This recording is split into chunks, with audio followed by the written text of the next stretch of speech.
If this is good old f, what would we say f is doing here?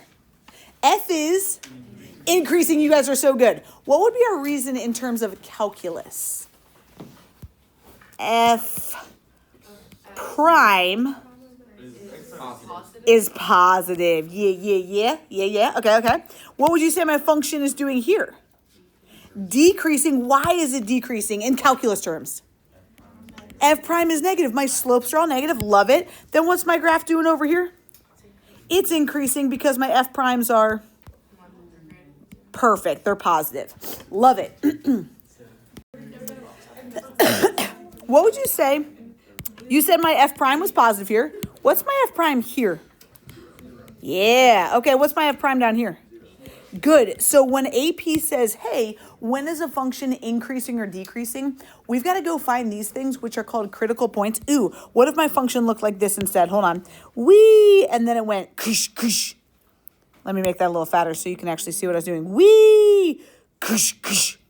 What's my F prime there? Undefined, right? So we've got to go find those critical points. Those critical points are what help us figure out when it stops increasing or decreasing and when it starts again. And those critical points are when that derivative equals 0 or it's undefined. So with that being said, would you guys go to page 9 in your notes? Page 9, we've already done the top one and we did our first sign chart. Let's go ahead and do this number 5 beneath it. And it says, hey, when is G decreasing? So for G to be decreasing, if my function's decreasing in calculus terms, what's my G prime doing? G prime is less than 0. So if this is a free response and they said, how do you know G is decreasing? And you just wrote this, that's perfect. I don't need a sentence. You just say the slope is negative, G prime is negative. Don't write the slope is negative. You would say the slope of G is negative. We just have to be specific. Okay, can we go find G prime? Let's do it, y'all. What's G prime? Gav, did you say no? I heard it. Okay. He said x squared plus 3x minus 70. Do y'all agree with Mr. Elliott Lane? Yeah. Did I give you a nice little fractions that cancel out? Sure did. Okay. You guys, we know that in order to figure out increasing or decreasing, we got to go find those critical points. Those critical points are when that derivative equals 0 or when it's undefined. Does this have any denominator that could be equal to 0 that we got to worry about? No. So it's never going to be undefined. Let's go figure out where this is equal to 0 by doing a little toot, no toot. Which one? Toot or o-toot? Toot. What multiplies to be negative 70 adds to be 3. 10 and negative 7. X plus 10, x minus 7. I dig it. Therefore, when does that equal 0? Beautiful. Those are what we call our critical points, y'all. Those are what we've got to put on our little sign chart. And we always put those, bless you, in order from least to greatest. I always put a square or a circle or something around my critical points because that's what my answers are based off of. And if we look over here, I see a lot of negative 10s and 7s in these answers, so I feel good about my critical points. We didn't have to worry about when my derivative equaled was undefined because it never will be.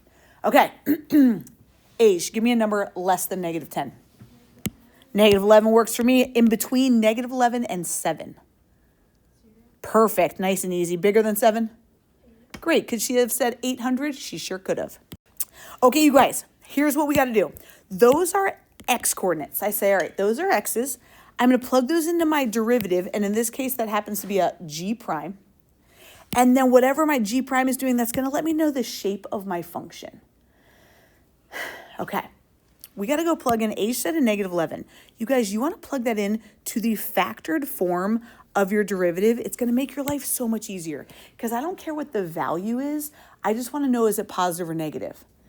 G. Miller, what's negative 11 plus 10, positive or negative?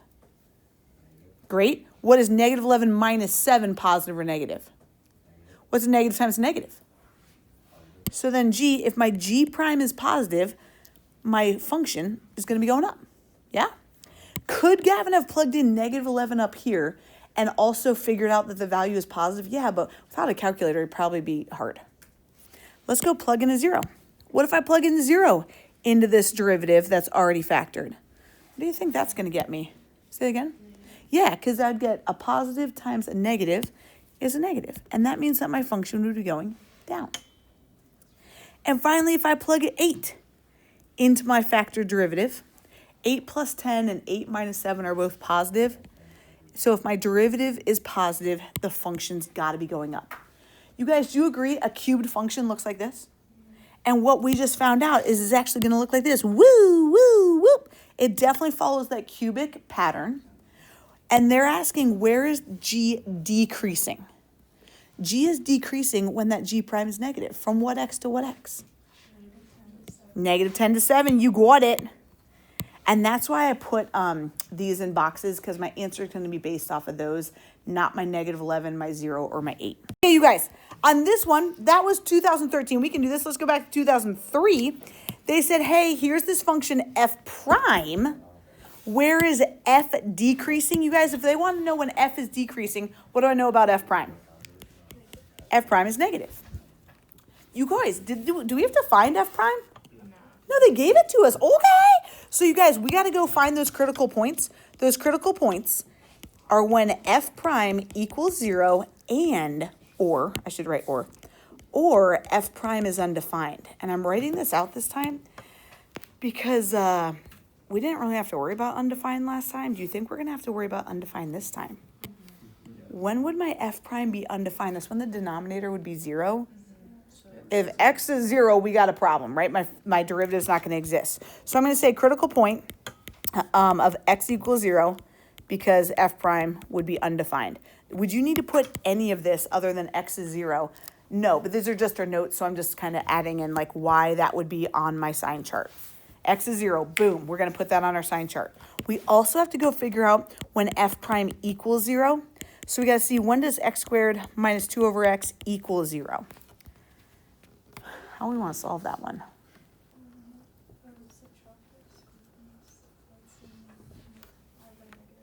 Yeah. What if I added 2 over x and then I wouldn't have any negatives? Cam, you down with that? She says, all right. If I do over, move that 2 over x over, then we could multiply by x. Is that the same thing as cross multiplying?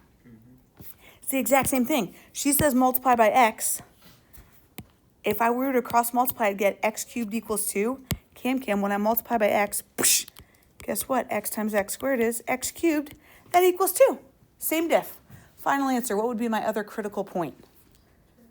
Yeah, cube root of 2. Gross, but I see it in an answer, so I'm feeling a little less scared. We've got 2 critical points that we've got to put on our little number line. I'm going to put 0 on the left and cube root of 2 on the right because I always go least to greatest. All right, guys, give me a number less than 0 that we're going to try. -1. Sure. What if we said negative 100? Sure. Great. Doesn't matter. Between 0 and cube root of 2. I like it. I like the 0.1, 0.5. You're like, I don't know what that is. That's fair. What do we know it's got to be less than? It's got to be less than 2. So anyway, I'm fine with a 0.1, a 0.5, whatever you want to do that makes you feel a little bit more comfortable. What are we going to say is bigger than the cube root of 2, which again, we might not know what it is. So could I just say 100? You know what I'm saying? Be ridiculous. It doesn't matter if you're a little nervous about that actual value. Okay, we got to go plug these into, those are x values. I got to plug those into our derivative to see what our function is. Okay, guys, we plugged those into the derivative. And didn't they already give us the derivative? They did. And we didn't factor it or anything because we couldn't. So we're going to plug them in right here. You guys, what's negative 1 squared going to get me? Positive 1 minus 2 over negative 1. 1 plus 2 is 3, or is positive, right? Gav, we love you, though. We love you. If f prime is positive, my function's increasing. You guys, now I'm going to plug in a 0.5. Do I know what 0.5 squared is? 0.5 squared, 1/2 squared would be 1/4. We know it's something little, though, right? And then minus, what about 2 divided by 0.5? 2 divided by 1/2 would be the same as 2 times 2, which is 4. Some little fraction minus 4, it's gonna be positive or negative? Negative, yeah. Then f prime is gonna be negative, and therefore my function's decreasing. What if I plugged in 100 here? What's 100 squared? Huge, right? Huge positive. Minus 2/100ths. Still going to stay positive, right? So again, we don't know what our original function was. Guys, they didn't tell us what f was. But I know that it looks like this. Oops, I didn't draw my little up arrow. I know it looks like that. Give me 1 sec. So they said, where is f decreasing? That's where my f prime would be negative from what x to what x? 0 to cube root of 2. Anyone have any ideas why one's a parenthesis and one's a bracket? You can't be on 0. I cannot be on 0. My function is undefined at 0. I cannot be 0, but my function can be equal to 0, and it would be equal to 0 at that cube root of 2.